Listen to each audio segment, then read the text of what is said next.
Super taba. Maria. 1/4 lang si Maria eh. O kwan lang niya yan. Anong tawag doon? Or ano lang niya yan? Balahibo. Ha? 1 year na silang pinapakain eh. Sobrang taba na. Ay,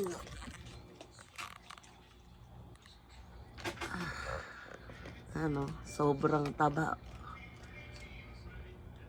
Ubusin mo na yan. Iya pa eh.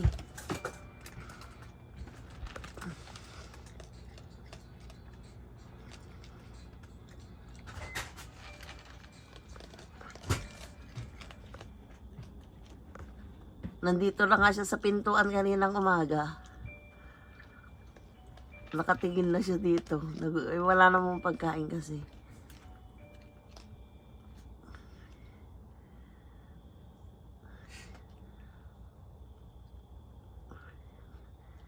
Kain na, apa?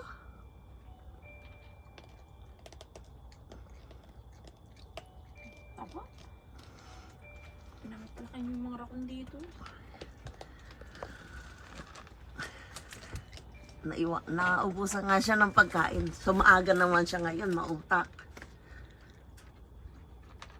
Hindi na nalinis yung porch. Ang dumihan na nila.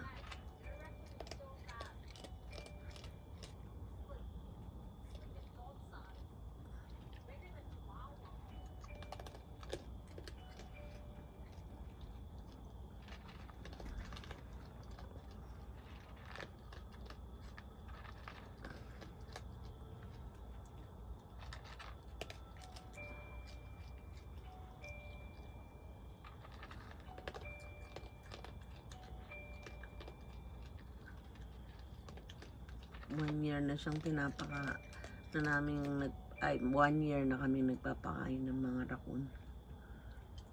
Or last year it started dahil yung dahil yung isang ang pusa namin outside cut siya, and then ayokong magutom siya, so what I did is naglagay ako ng pagkain sa labas. Tapos yung papasok ako ng madaling araw, I thought si Prince is the name of our cat, ang kumakain ng food. Sabi ko, ba naubos ni Prince? Eh di okay lang sa akin kasi hindi siya magugutom eh. Ayun pala, sabi sa akin ni Jack ng manugang ko, Mama, ang kumakain po ng food ay raccoon. So, hindi naman ako nagdalawang isip na itigil, basta nilalagyan ko lang ng pagkain para just in case na dumating si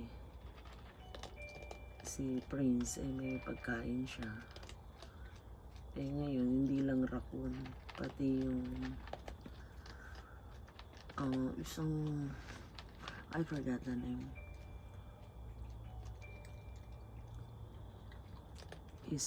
Marami na sila. I guess they were like mga 6 na siguro sila. Yung isa may dala-dala, nanganak na nga, baby pa, dinadala na dito. Minsan pagka nakalimutan silang bigyan ng pagkain, titingin-tingin na lang sila sa dito sa door.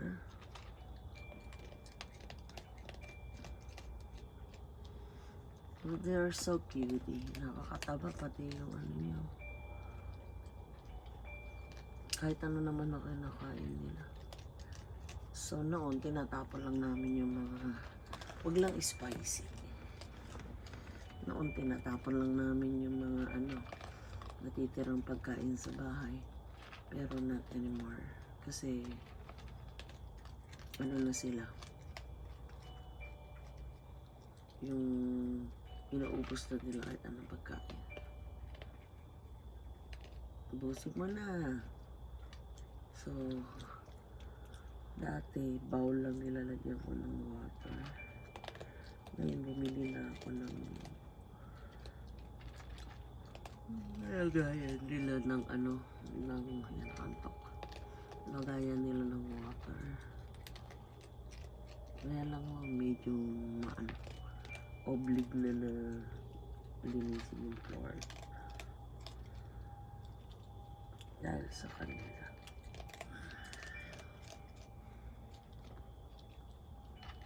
Cute naman nila. Oh, the one, I remember it. Awesome pala. Yung isang kumakain. Ang may ano ho dito, nabigyan sila ng pagkain is yung Mr. Si Rob. Natutuwa siya kasi may sarili siyang monitor sa camera namin outside. Pinanonood niya dito sa porch yung mga ano, yung mga raccoon at possum na kumakain.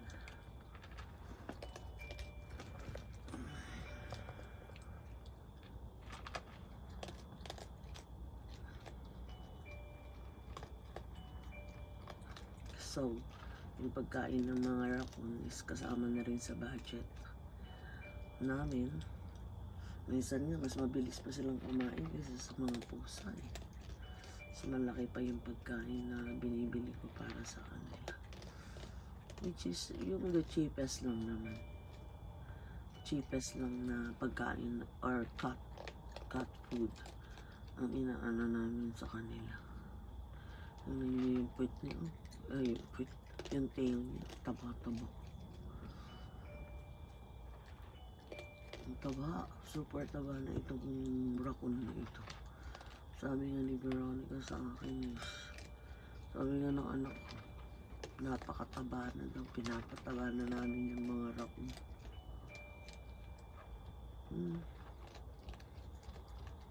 Ang nakakaano, pagka winter, saan sila kakain? Siguro, kaya medyo madami yung ano nila, yung, or I mean, makapal yung kanilang balahibo para makaano sila. Ayun, malis na.